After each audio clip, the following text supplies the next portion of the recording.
अध्यक्ष जी का प्रवास पिछले 2 दिनों से उत्तर प्रदेश में चल रहा है। कल दिनांक 4 जुलाई को उत्तर प्रदेश के कार्यकर्ताओं ने,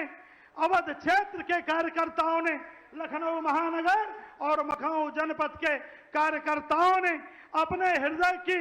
गहराइयों से माननीय राष्ट्रीय अध्यक्ष जी का स्वागत किया और उसका परिणाम है कि कल इतना शानदार स्वागत हुआ कि पूरे उत्तर प्रदेश की मीडिया में, नेशनल मीडिया में, सभी चैनलों में लगातार माननीय राष्ट्रीय अध्यक्ष जी का स्वागत कल दिन भर छाया रहा। आज सभी अखबारों में जो है माननीय राष्ट्रीय अध्यक्ष जी का स्वागत जो है आज छपा है। पूरा अखबार माननीय राष्ट्रीय अध्यक्ष जी के स्वागत के समाचारों से रंगा हुआ है और आज बहुत ही सौभाग्य का विषय है कि प्रवास के ही क्रम में आज माननीय हमारे अवध क्षेत्र के सशक्त के संयोजकों के जो ये महत्वपूर्ण सम्मेलन है, जो आने वाले चुनाव के लिए एक मील का पत्थर साबित होगा, उन्हें भी प्रतिभागी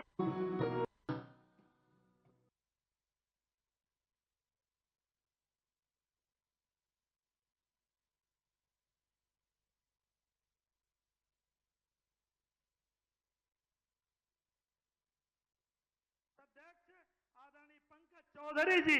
माननीय राष्ट्रीय अध्यक्ष जी का इस अवध की धरती पर इस कार्यक्रम में स्वागत करेंगे।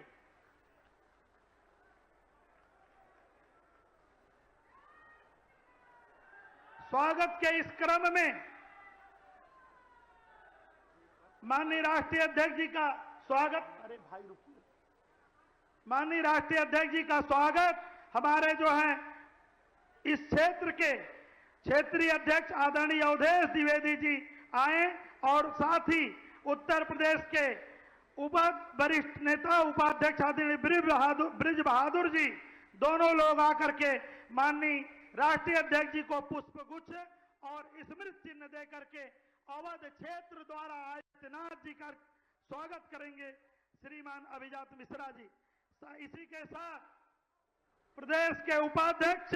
श्रीमान देवेश कोरी जी स्वागत करेंगे। आज के इस सम्मेलन में उत्तर प्रदेश के यशस्वी जनप्रिय प्रदेश अध्यक्ष और केंद्र सरकार में मंत्री आदरणीय पंकज चौधरी जी का, उत्तर प्रदेश के प्रदेश उपाध्यक्ष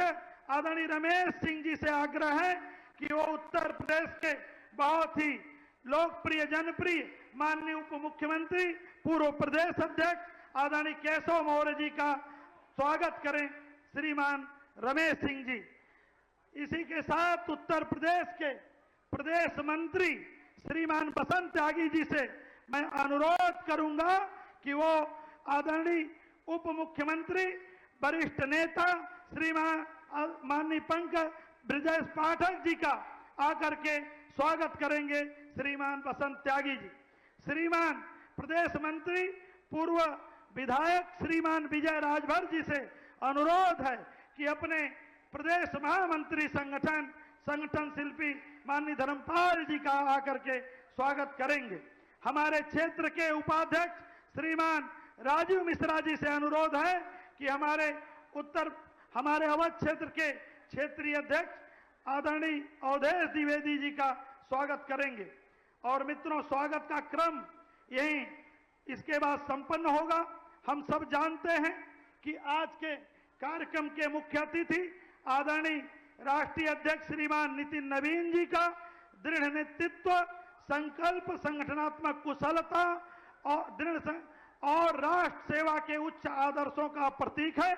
आपके व्यक्तित्व में एक कुशल रणनीतिकार की दूरदर्शिता, एक समर्पित कार्यकर्ता की सादगी है और एक प्रेरक नेतृत्वकर्ता की ऊर्जा का अद्भुत संगम है। और मैं इस क्रम को आगे बढ़ाते हुए अब मैं अनुरोध करूंगा अपने मंचासीन माननीय उत्तर प्रदेश के बहुत ही यशस्वी जनप्रिय माननीय प्रदेश अध्यक्ष आदरणीय पंकज चौधरी जी का कि माननीय राष्ट्रीय अध्यक्ष जी का अवध की इस धरती पर स्वागत करें और अपना उद्बोधन दें। माननीय प्रदेश अध्यक्ष।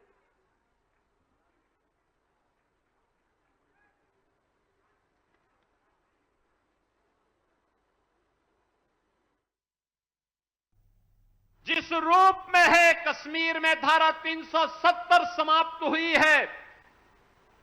सरदे प्रधानमंत्री श्री नरेंद्र मोदी जी के कारण, माननीय गृह मंत्री श्री अमित शाह जी के कारण,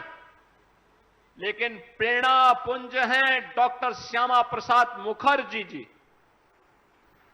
उन्होंने 1953 में कश्मीर के लिए धारा 370 समाप्त करने के लिए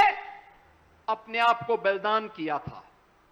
एक देश में दो प्रधान, दो विधान, दो निशान नहीं चलेंगे, नहीं चलेंगे का नारा देते हुए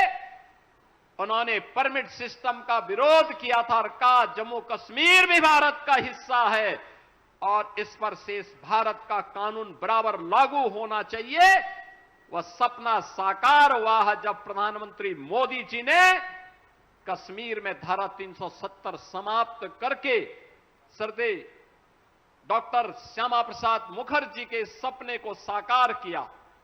याद करें, भारतीय जनता पार्टी का कार्यकर्ता हो या भारतीय जनसंघ का कार्यकर्ता, सदैव एक ही नारा हमेशा लगाता था, जहां हुए शहीद मुखर्जी वह कश्मीर हमारा है। ये नारा केवल नारा नहीं था, ये भारतीय जनता पार्टी की वैचारिक प्रतिबद्धता का प्रतीक था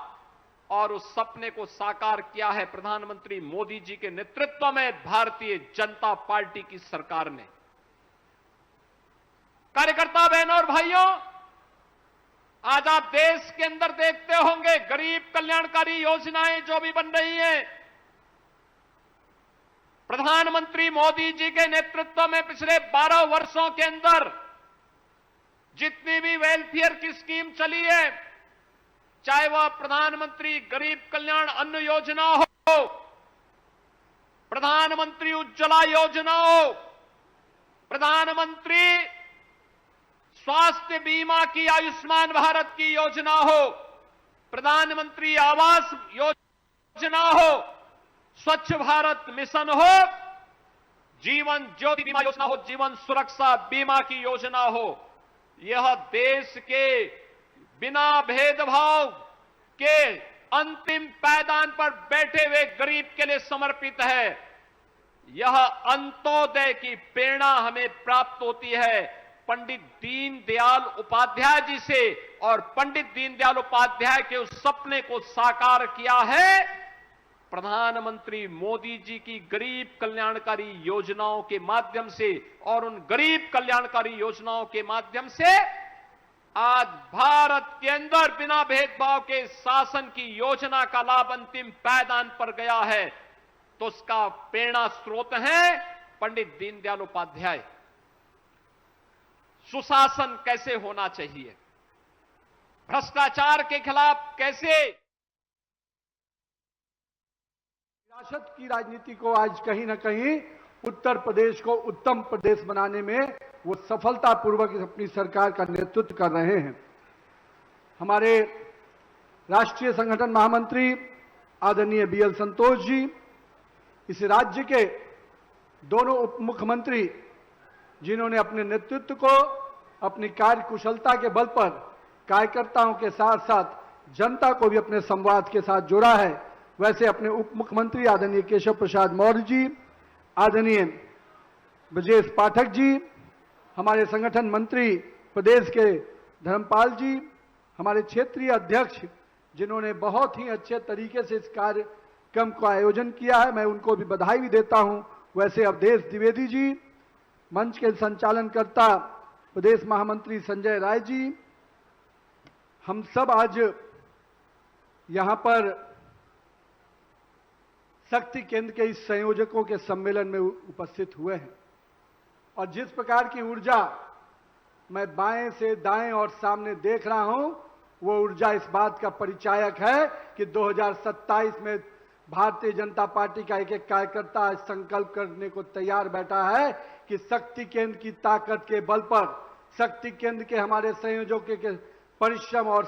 मेहनत के बल पर 2027 में फिर से भारतीय जनता पार्टी का कमल खिलने को तैयार खड़ा है मित्रों। और मैं मानता हूं कि मेरे कार्यकर्ताओं का उत्साह ऊर्जा जब सामने से लग जाता है तो कितनी भी ताकत विपक्ष लगा ले, उसको धूल चटाने का काम भारतीय जनता पार्टी का कार्यकर्ता करेगा। मित्रों, आज मैं मानता हूं उत्तर प्रदेश को जिस प्रकार से इतने बड़े भौगोलिक राज्य को, जहां पर हम कह सकते हैं कि भारत की आत्मा बसती है, उस उत्तर प्रदेश में जहां पर प्रभु श्री राम का जन्म हुआ हो, उस मर्यादा पुरुषोत्तम राम का जो हमारे आदर्श ही नहीं, हम सबको दिशा देते हैं, हम सबको अपने उनके आस्था के साथ अपने आप को हम जब जोड़ते हैं तो हमको जीवन का आगे बढ़ने का प्रेरणा मिलता है। वैसे महापुरुषों का जन्म स्थान, ऋषियों की भूमि, संतों की भूमि, और हम कह सकते हैं इस भूमि ने ऐसे ऐसे महापुरुषों को जन्म दिया जिसने इस देश ही नहीं दुनिया को संदेश देने का काम किया है। मैं इस धरती को, इस भूमि को, इस मिट्टी को नमन करता हूं, उत्तर प्रदेश को, कि जिन्होंने भारत को, आत्मा को, भारत की संस्कृति को नई धार दी है। आज के दिन मैं श्रद्धेय अटल बिहारी वाजपेयी जी को भी याद करना चाहता हूं, जिन्होंने हम सबको, इस उनकी ये कर्म भूमि है और इस कर्म भूमि में हमारे कार्यकर्ताओं ने कितने ही प्रेरणा लेकर आज इस देश को नेतृत्व देने का काम श्रद्धेय अटल बिहारी वाजपेयी के नेतृत्व में लोगों ने किया है। लेकिन मित्रों, आज जिस स्थल पे हम जुटे हैं, मैं मानता हूं कि मैं जब आया यहां पर और माननीय मुख्यमंत्री, माननीय प्रदेश अध्यक्ष,